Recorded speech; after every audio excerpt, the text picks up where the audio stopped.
আসসালামু আলাইকুম ওয়া রাহমাতুল্লাহি ওয়া বারাকাতুহু। কেমন আছেন সবাই? আশা করি আল্লাহর রহমতে ভালো আছেন।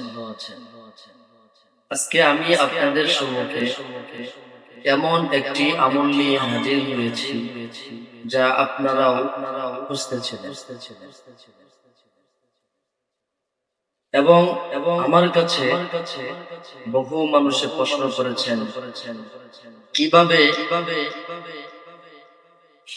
জাদুগ্রস্ত ব্যক্তিরা সুস্থতা হয়ে উঠতে পারে, কোন আমল করলে জাদুগ্রস্ত ব্যক্তিরা সুস্থ হয়ে যেতে পারে। আজকে ওই বিষয় নিয়ে আমি আপনাদের সম্মুখে হাজির হয়েছি। আজকে আমি ওই বিষয় নিয়ে আপনাদের সম্মুখে আলোচনা করব এবং আমলের কথা বলব।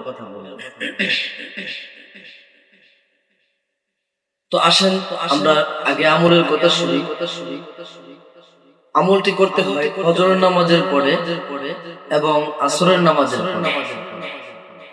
যদি কোনো ব্যক্তি জাদুগ্রস্ত হয়ে পড়ে তাহলে সে যেন এই আমলগুলাই বারবার করে।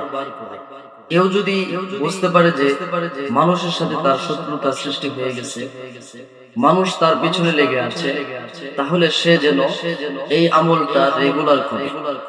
তাহলে বুঝতে পারবে যে আপনার উপর জাদু করেছে বা পরে নাই করবে এরকম ধরনের কোনো আশঙ্কা আছে, তাহলে যে জাদু করেছে তার উপরে সে জাদু ফিরে যাবে।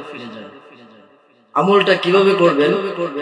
ফজরের নামাজ পড়ে সর্বপ্রথম আয়াতুল কুরসি পড়ে আপনি তারপরে সূরাতুল আহজাবের 25 নং আয়াত, সূরাতুল আহজাবের 25 নং আয়াত, এই আয়াতটি 11 বার আপনি পাঠ করবেন।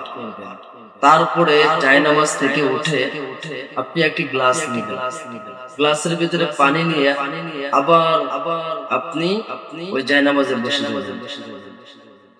জায়নামাজে বসে আপনি আবার 11 বার আগের মতোই আপনি 11 বার এই আমলটি করবেন।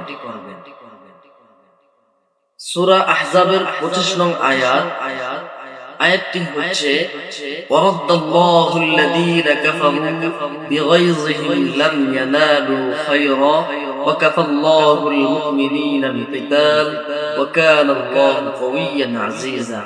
এইভাবে হাতের আঙ্গুলে গনে আপনি 11 বার ফু দিবেন, ফু দিয়া আপনি ওই পানিটা পান করবেন।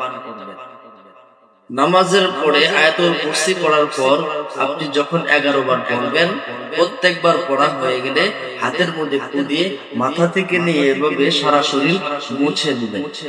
এইভাবে মুছে দেওয়ার পরে আপনি 3 দিনের মাথায় আপনি বুঝতে পারবেন আপনার জাদু কেটে চূর্ণ বিচূর্ণ হয়ে গেছে, আপনি সুস্থতার পথে চলে আসছেন।